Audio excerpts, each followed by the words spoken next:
We should understand as humans, we are not the only people on earth. There are other beings living with us. And we tend to see ourselves like the superior ones. But in the real sense of it, if the trees disappear, I wonder how long we will survive. If the waters run dry, I wonder how long we'll survive. If the air decides to, if it can, go thin and we can't breathe anymore, I wonder how long we're going to survive. Even as small as the pollinators, the bees, if the bees go extinct with our actions, I wonder how long we'll survive.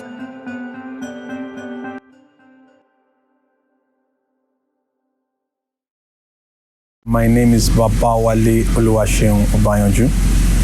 I'm an earth dweller.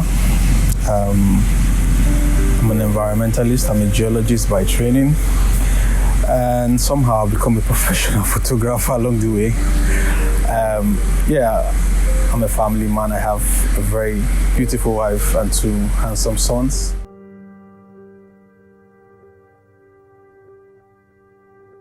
Becoming an environmentalist started for me by volunteering.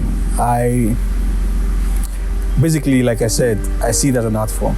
And I also see it as a space to contribute my little quota to the things that happens on Earth. So I volunteered with an organization in 2006, 2007, 2005, 4, 6, like that, coming from that time.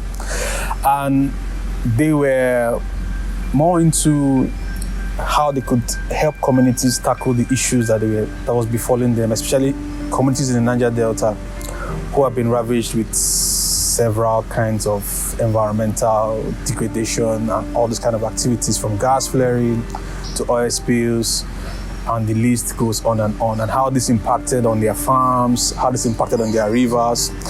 So I just saw it as an opportunity to lend a helping hand to people whose voices actually have been suppressed or oppressed. So that's how it began for me. But when I began the work volunteering, I realized it was more than just rendering help. It was a situation bigger than us. And if we don't take care of it, it's going to impact on our children that we are giving birth to. And for those who want to have children, or for those who don't want to have children, but want to help some other persons raise their children, it's going to have an impact. So it's something that I felt take some serious time to it and give it some thought.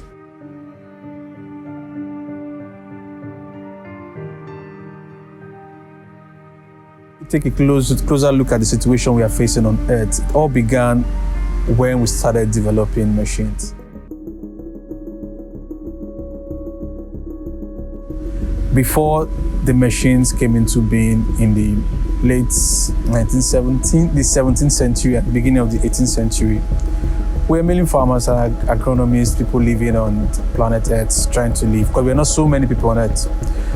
But yes, we're trying to make life easy for us, and we started developing machines. Gradually, it was becoming a tool for oppression. It was becoming a tool for the superpowers to gain more grounds and dominate more kingdoms, or conquer more lands. So the more machines you have, the more machines you could operate, the more people you could oppress, the more lands you could conquer, the wealthier you become, more powerful you become.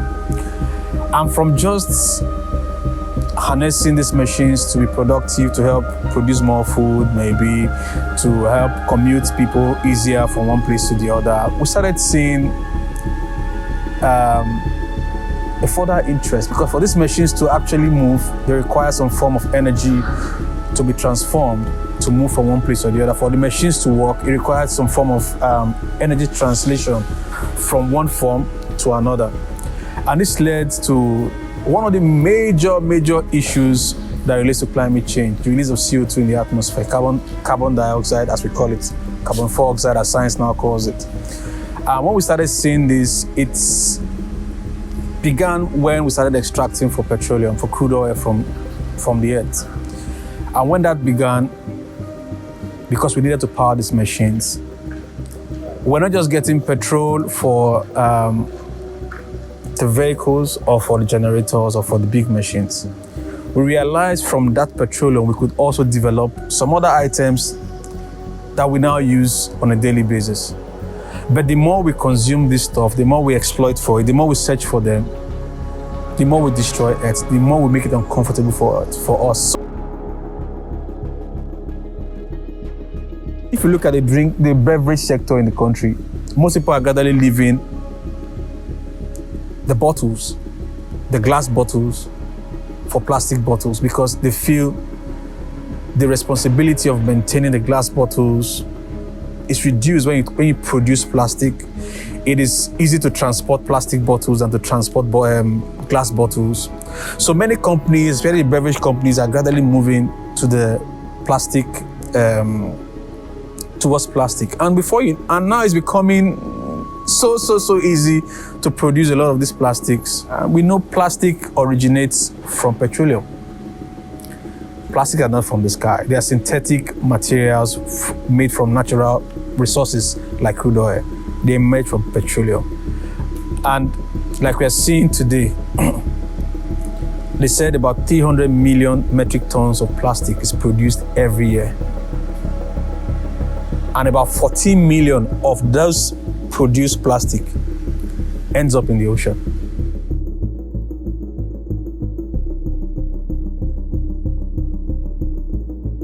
We are going to town, take a look at the gutters, the drains, and see what we find in the drains.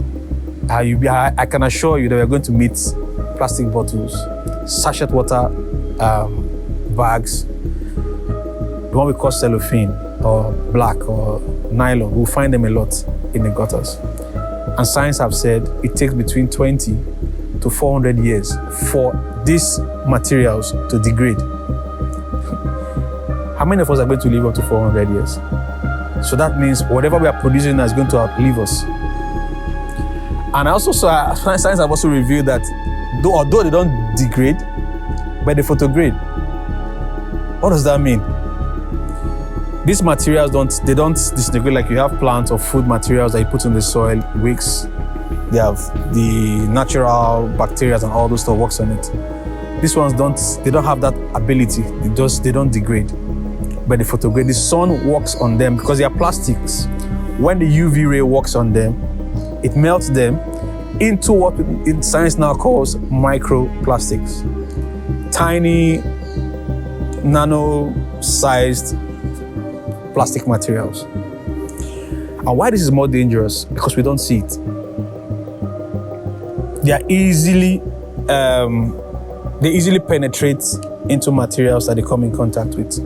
So for example, you're having 14 million metric tons of this plastic ending up in the sea that produces the fish or the aquatic life that we depend on. If this trend continues, because now we are getting so addicted to plastics, you go to clubs, you see the red cups, you go to shops, you see the nylon bags, you see people coming out of the shops with 5 bags as a thing of pride. You see somebody coming out from a vehicle with a plastic bottle under his arm. People are beginning to see it as a status symbol, like I'm there. So you go to shops, it's a thing of pride to carry a lot of bags. You go to the market, give me leather, give me black. We keep piling all these things, and sooner or later it becomes trash for us, and it ends up in the drains, ends up in the gutters. And we know the way Nigeria system is channeled, programmed. Most of the time, they empty these drains from our roads, from our streets, into small streams that ends up in rivers, that ends up in the ocean, that ends up in the sea, and the likes. So we have not been able to see this connection. And I think that is part of why there's a problem. That what we are doing right here in Benin City, the plastics we are engaging and we are using right here in Benin City finds its way to the Atlantic Ocean in the long run. And when this keeps happening, the sun keeps photograding these plastic materials. The microplastics keeps destroying the aquatic life. The physical plastic themselves becoming threats to our fishes, like the whales, the dolphins, the sharks, the turtle, name them. Because they are beginning to, some of them see these things like food. And they said there's an algae now that feeds on those microplastics and make it smell like food. When these fishes ingest it, we catch the same fishes. We eat them. So what we are producing has found its way to the sea and has found its way back to us. Because the way Earth is a circle. We have different circles: water circle, oxygen circle, nitrogen circle, all circles. So whatever happens, it's a circle. So whatever we are doing now has a way of impacting on us, directly and indirectly. So it's time we begin to sit down and look at the kind of habits we are developing.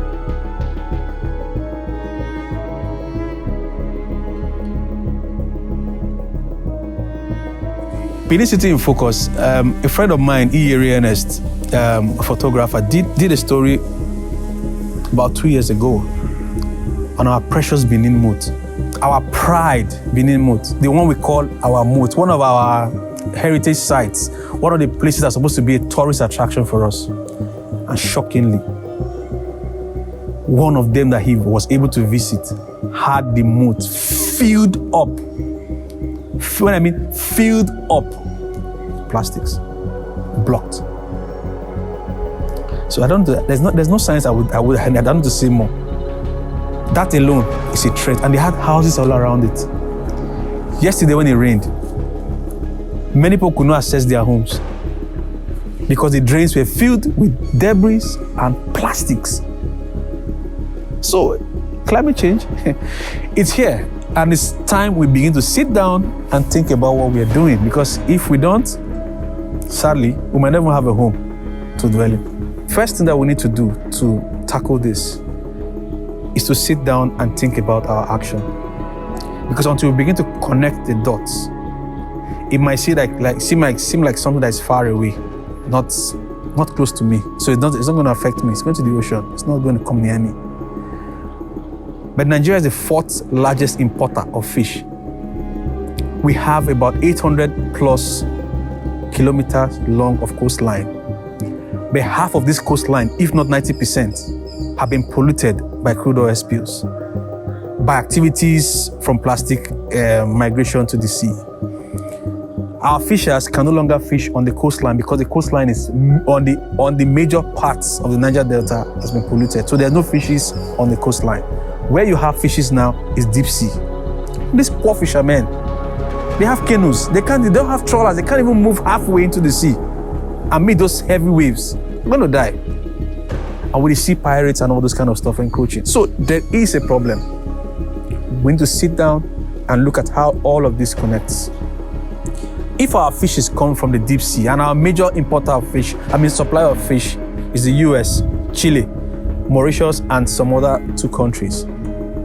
There's a place in the Gulf of, is it Gulf of Mexico, they call that place. They call it the Great Pacific Reef, or I've forgotten the exact word. But in that place, it's between California and, is it Texas? I can't remember the exact place. But in that particular place, in the Pacific Ocean, or in the Atlantic Ocean, there is a circle where all the plastics drain into. This photograding stuff I'm talking about happens around there. The fishes in that region feed on it. And fishes have brooding grounds. In time past, there are particular fishes who migrate from far the US to the Niger Delta to breed. Now those fishes can no longer come to Niger Delta because they don't even have a safe place to breed. They have migrated somewhere else. But the ones who succeed to come and the fisherman catches them with the plastics in them, they come to us and we eat it. So you can see that chain. We need to start thinking about how these dots connect. And coming down to particular habits, personally, it's a difficult one. But most times, if I go to a shop, my children now know. When I'm offered a nylon bag, you hear my son, if any of them goes with me to the shop, they will say, "Hey, uncle, my dad doesn't like nylon bag. Don't worry. Give him the stuff." So I take my stuff in my hands. And when I can, I take a bag to the shop. That is how I grew up. In my kitchen, back in the days when we were growing up, there's a bag behind the door of the kitchen. It's called our market bag.